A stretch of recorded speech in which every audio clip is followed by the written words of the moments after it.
Hello once again, fellow people, and I'm back. Sorry about that little disturbance earlier, but I really did have to take that. It was the doctor, so. Alrighty, we shall continue where we left off. There's one boy with a cane leaning against the lockers at the rear of the class. Seems weird seeing someone so young with a cane. Another girl seems to be making weird hand motions. Sign language? She peers over at me over the rim of her glasses and goes back to whatever she's doing. She's kinda cute. So is the cheery-looking girl with pink hair sitting next to her. She's really hard to miss. I don't know how I didn't notice her the moment I walked in. Please welcome our newest classmate. He claps his hands, so does everyone else except for the one girl in the front row who had only one hand. I cringe a little, but hide it by bowing in thanks for this applause I did not deserve. After the applause, there is this brief silence that no one seems to want to be responsible for breaking. The teacher soon realizes that he should say something. He opens up with some unintelligible noise, shuts up as he loses his momentum, and then starts introducing me. Nobody seems too interested. Maybe I should have said yes to the self-introduction thing. Probably realizing he doesn't know anything about me, he just ends up saying my name wrong again and asks me to write it on the blackboard. I do that and turn back to face the class, feeling awkward. I listen to the teacher as he drones on about getting along while letting my gaze sweep across the classroom. Everyone seems to be listening to him intently, and when he's done, they clap their hands again, which feels like a weird thing to do. The first row girl claps this round, only with one hand against her other wrist that ends in a bandaged stump. Makes me feel a little bad. We're going to do some group work today, so you'll have the chance to talk with everyone. Is that okay with you? Yeah, it's fine with me. That's good. You can work with Hakamichi. She's the class representative. She can explain anything you might want to know, and who else would be able to do that better, right? How could I know? The teacher passes out the day's assignment and announces that we're working in groups of 3. Hits me that I don't know who Hakamichi is. Slow. The teacher seems to catch my helpless expression. Alright, Hakamichi is over there. Shizune Hakamichi. As he calls out her name, the cute bubbly girl with the bright pink hair and gold eyes waves her hand. I take a seat next to her by the window. Hey, I guess you're Hakamichi, right? Nice to meet you. What? I'm caught off guard by her laughter. It's nice to meet you too, but I'm not Hakamichi. I'm Misha. This is Hakamichi. Shi-chan? Giggling, Misha points out the girl next to her, the one I saw using sign language before. It looks like she has been staring at me this whole time. She nods once nonchalantly to show that she acknowledges my presence, but only barely. She has short yet carefully, neatly brushed hair, a pair of oval-shaped glasses balanced on the tip of a dainty nose, and dark blue eyes that seem to alternate every few seconds between analytical and slightly bored. I have to agree with Jesse on this one. This guy is kind of a stalker. And I just lost my mouse. Woo! It's nice to meet you. Ellipses. She immediately looks at Misha, who smiles and makes a few quick gestures with her hands. Hakamichi nods and makes a few gestures of her own. Start to wonder if the teacher was messing with me, saying things like you'll be able to talk to people and who better to explain things to you. I can see you're a little confused, right? right? But I understand why you would think I was Shi-chan. Shi-chan is deaf, so I'm the person who translates things back and forth for her. I'm like an interpreter. She says it's nice to meet you too. You're the new student, aren't you? Well, Shi-chan, of course he is. If he wasn't, he wouldn't have been standing up there for no reason, right? Right. Misha looks at me with a weird expression, then continues. We don't know much about him, but maybe we'll find out later. Maybe I should have introduced myself after all. Anything would have given a better first impression than the teacher's drone and fumbling with my name.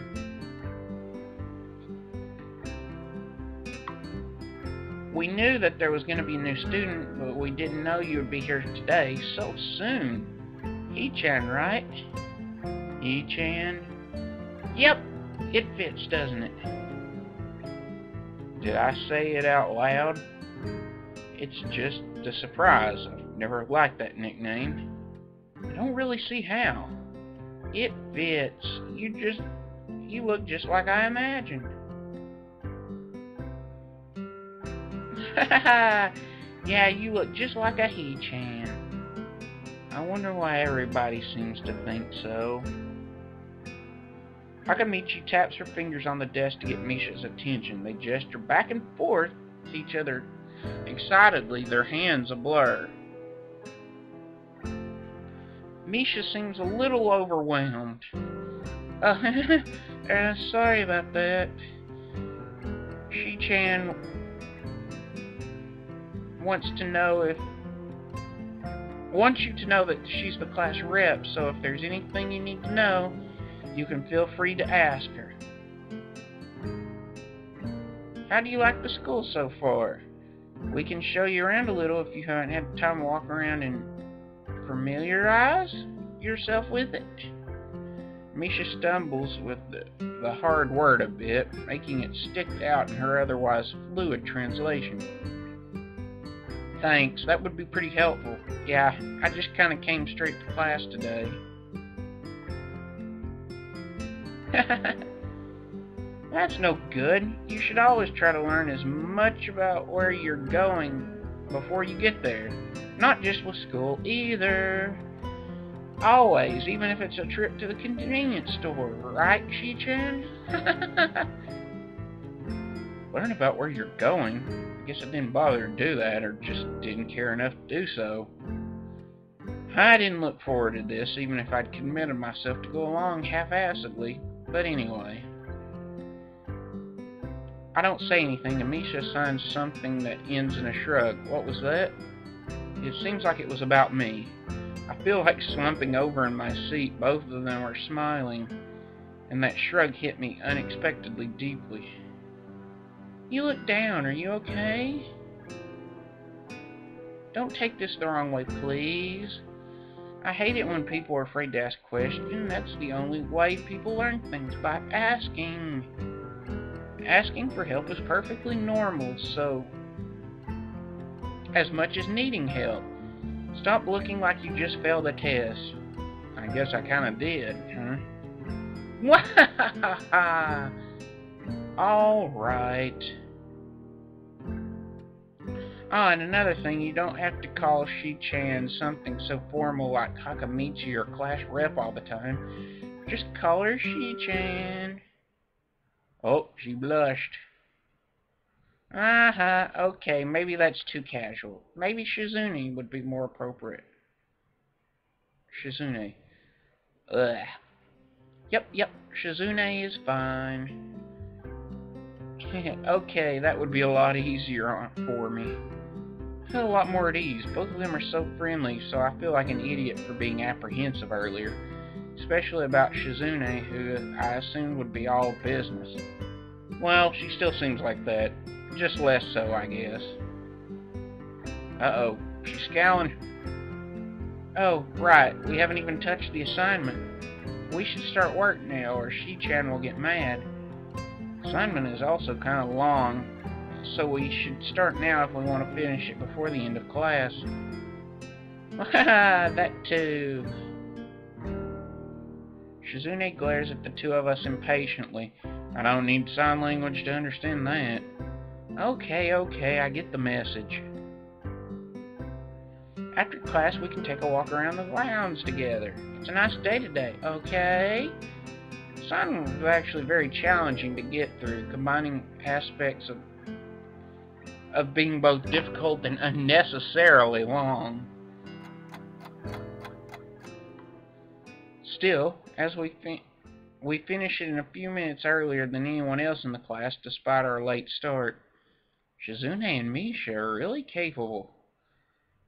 They're quite different, though. The class rep is as calm and professional as she looks, while Misha is a lot more playful and girlish, not to mention a little more easily distracted. To be honest, the two of them did most of the work. I feel guilty about that. Holy crap. The clock tower bells ring, signaling the end of the period. Time for lunch. Without knowing what else to do, I follow Misha, who is beckoning me into the hallway and down the stairs. We descend even below the lobby where I met Muto, down up to the bottom floor. Just like everything else in this school, the cafeteria seems too spacious and oddly modern in contrast with the classic exterior. Okay, I may have needed to turn the voices down a little bit. And I don't know, that doesn't seem quite spacious to me, but whatever. Its big windows open to the courtyard towards the main gate. It's the cafeteria! Her enthusiastic statement of the obvious makes people around us stare, but Misha doesn't seem to care, so we proceed in line. There's a rather long list of menu options, so it seems great until I realize that many of them are accommodate students who have special diets. How nice. I almost feel like I'm back at the hospital, eating portions measured with scientific precision to meet the needs of the patients. I pick something at random and follow Shizune to a table sitting opposite of her. Okay, I'm gonna have to...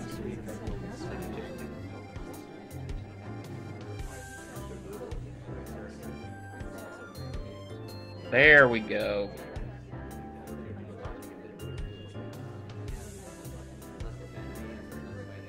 I nibble indifferently at the food I'd rather not eat. Misha pokes me in the side to get my attention and points at Shizune. I don't understand signs, so the point escapes me. Maybe looking at the person who talks to you is proper and polite. You want to know something? What? About anything. We're guides, so you should ask if there is something. I wonder... Oh yeah, is there a library in the school? Lately I've gotten into reading a lot, so I'd like to check it out. Misha gives the kind of frown that makes it clear she doesn't consider reading a healthy hobby, but then picks her smile up again. There is. It's on the second floor. We can show it to you sometime. Thanks. I return to my food while the girls talk between themselves. Misha and Shizune sign back and forth very animatedly, throwing sideways glances at me, but Misha refrains from translating. Maybe they're talking about secret girl stuff or something. I quickly notice conversation in sign is not enough to fill a silence. We arrive early in the classroom, but we're not the first. That dark-haired girl I noticed before is slumped over her desk at the last row. Oh. She jumps a little when Misha crashes in the room with the elegance of a rhino. She shrinks deeper in her seat. I can feel her tension all the way from here, as if she were slowly turning into stone just from our presence. Misha and Shizune either don't notice or don't mind it as they walk directly past her to her seats and begin to converse. I'm left wondering about her, even when the classroom slowly fills with the other students, and finally the teacher. Getting into the rhythm of school feels strange. It's as if my brain remembers how it's done, but my body doesn't. Towards the end of the class, I start yawning and counting the minutes left. I shouldn't be this tired on my first day of school. Okay, this isn't playing around, it's just the power of suggestion, I think. Maybe it's the long time spent in the hospital that made me feel like this. I'm even feeling weak and lifeless. Before long, the final bell rings. School is over for the day.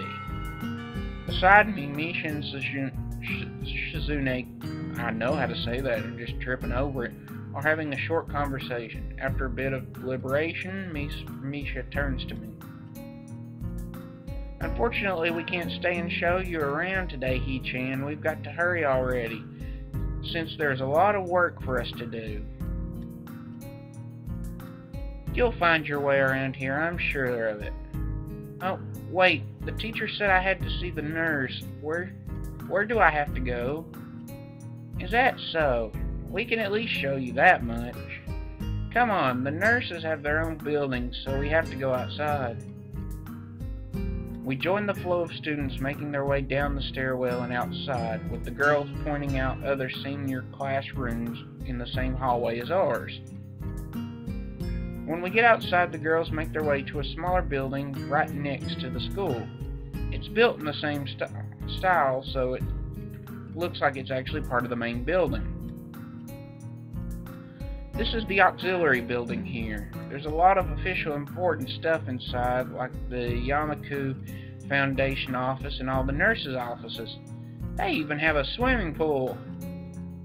How is that official? Don't be silly, He-chan. It's for physical therapy, of course. Anyway, all the nursing facilities are there too. The head nurses. That's right, it's a nurse. The head nurse's office is on the first floor. You'll be fine from here, right? We'll be going then. See you tomorrow. Yeah, thanks. Bye. A whole building for stuff that has nothing to do with actual education? I guess it's necessary for a place like this. I walk in hoping that this be a really quick visit like the teacher said. On a white door to the left is a green cross with the text Head Nurse and a nameplate. A voice from inside responds to my knock almost immediately, but I can't quite make it out. It sounded a bit like an invitation to open the door, so I invite myself further in. The room is not large and it smells strange. Oh, that's nice. A friendly-looking man turns around on his office chair to face me as I enter. His desk is neat and tidy, but the bin under the table is overflowing with used medical utensils, and there are at least a dozen coffee cup rings lingering on the desk. Hello there, what can I do for you today? He's young looking and sort of rugged, but the dimples on his cheek wash that impression away when he smiles. Are you the nurse? He smiles like a person who's heard the very same question hundreds of times. Why, yes I am. It says so on the door, no? You can call me by my name or just the nurse like everyone else. Of course. I shake off my confusion and realize I should probably grab his extended hand. Ooh. His handshake is rather firm and friendly. Right, I'm a new student and my homeroom teacher told me I should come and meet you. My name is Hisao Excuse me. My name is Hisao Nakai.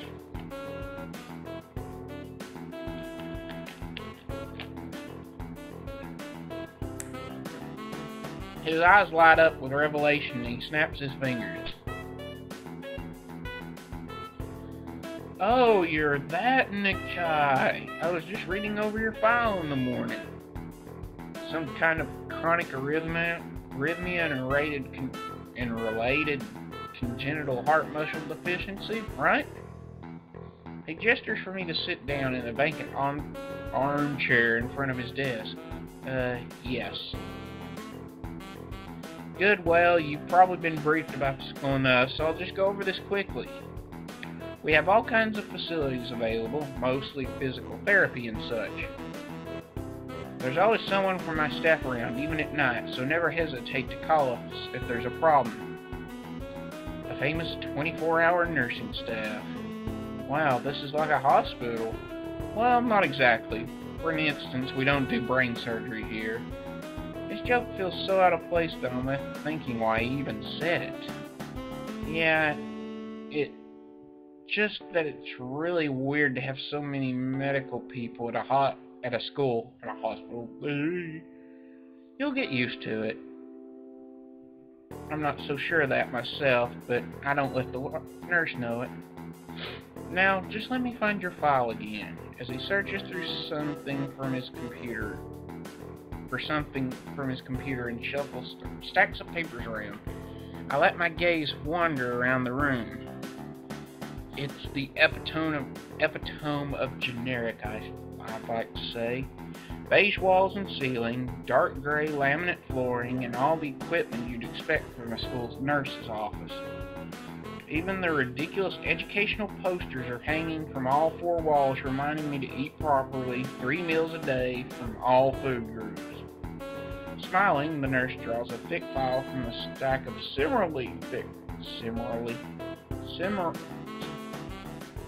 Good Lord, I can't talk today. Similarly thick files and opens it.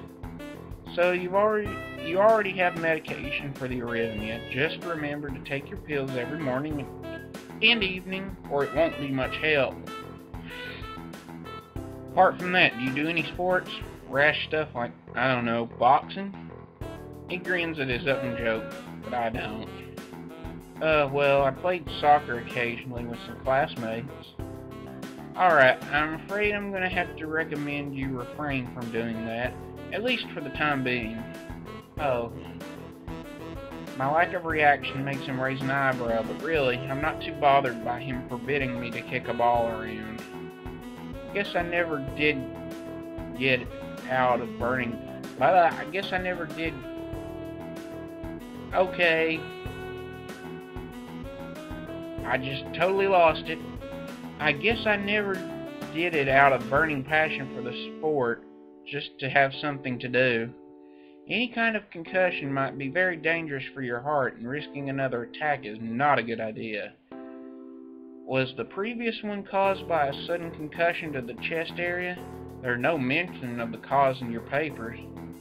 Not exactly.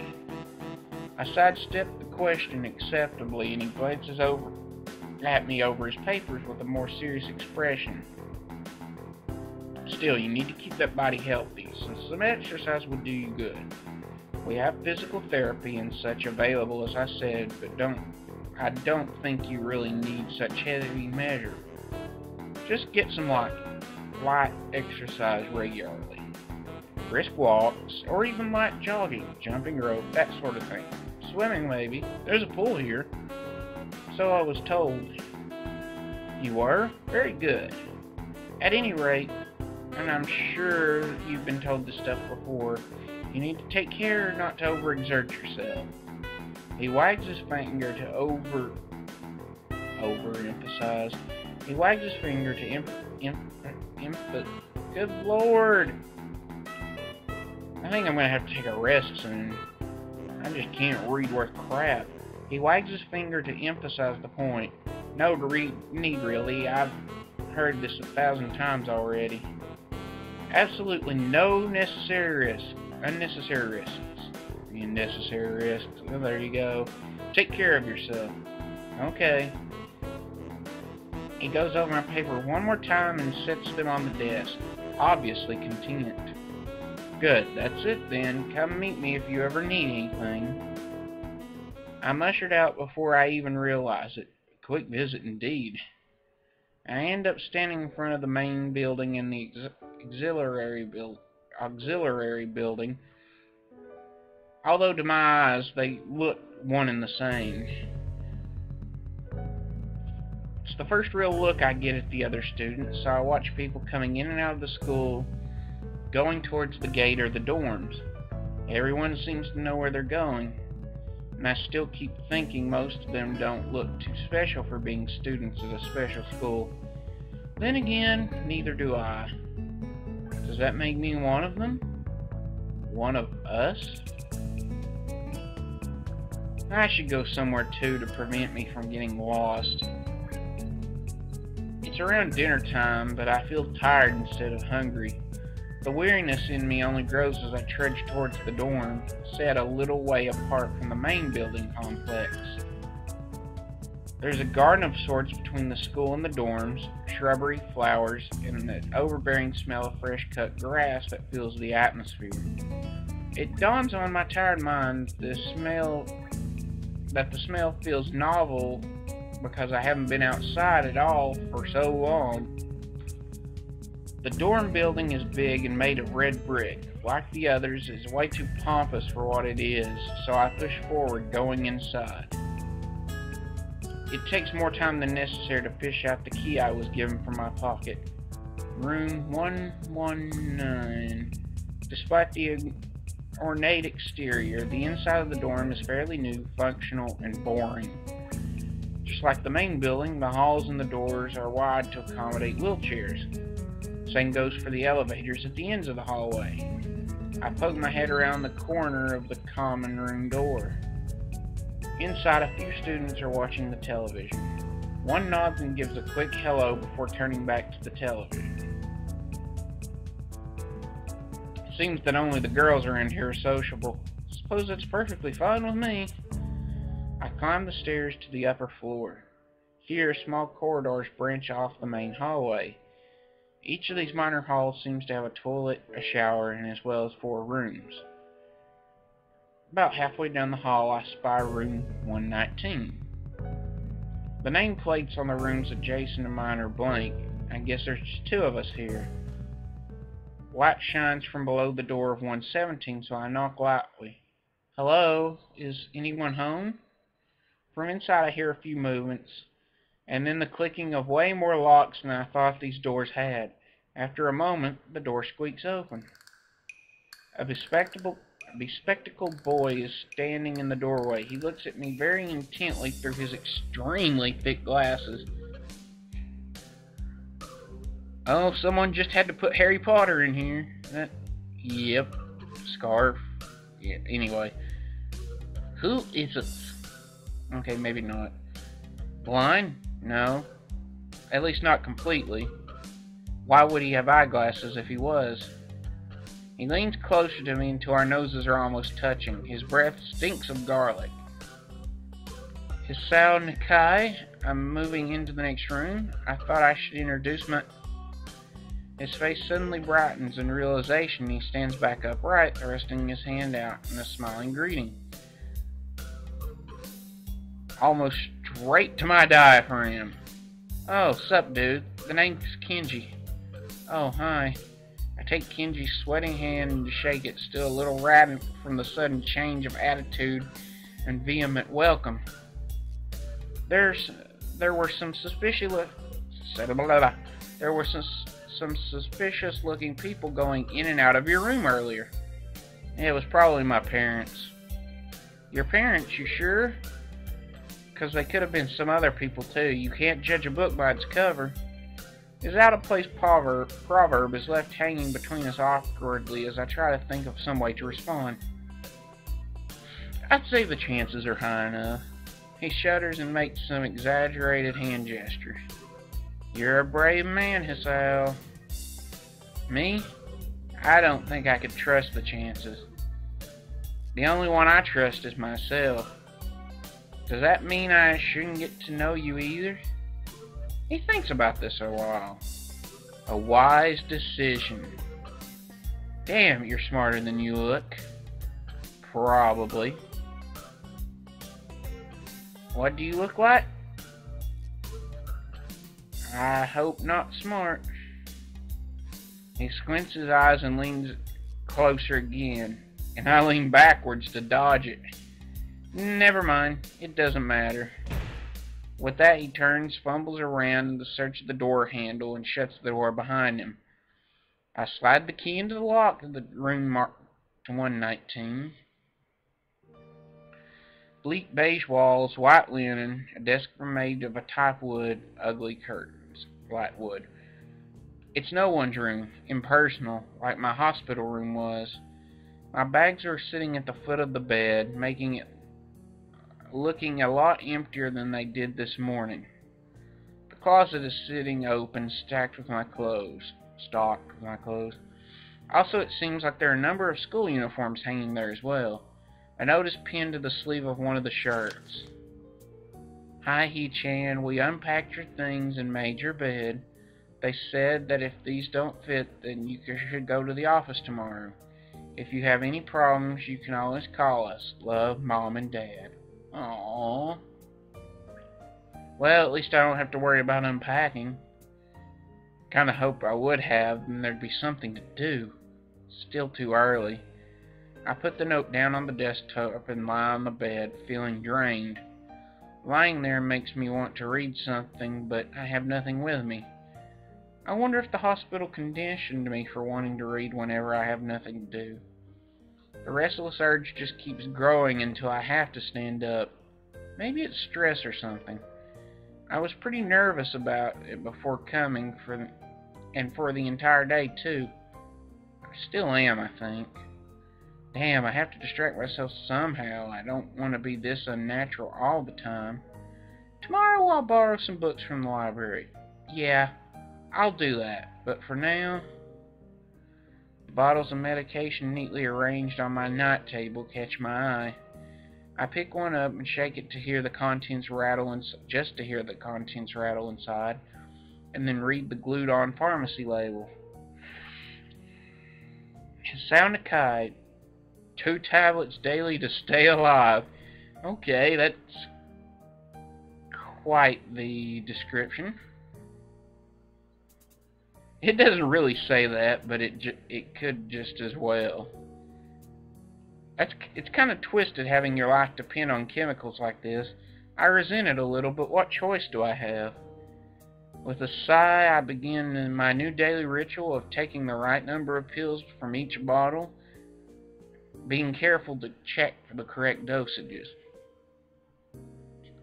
I lie down again, feeling hollow and uncertain, and after I keep staring at the blank, unfamiliar ceiling for a long time. Oh, nighttime. It doesn't start looking any more familiar, not even after the darkness falls and long shadows draw across my room like fingers. The sheets feel slightly more comfortable, warm and nest-like against the chill that passes for room temperature here. Soon the lighter shade of darkness that is the ceiling looks like every ceiling does at night, and it becomes the only thing I recognize anymore. The night beckons me to sleep, and I feel the coldness of unfamiliarity and fear creeping up my spine once again. I keep drifting further away from the world I knew. Sleepy time. And I guess that is my cue. So you all have a good day. Bye now.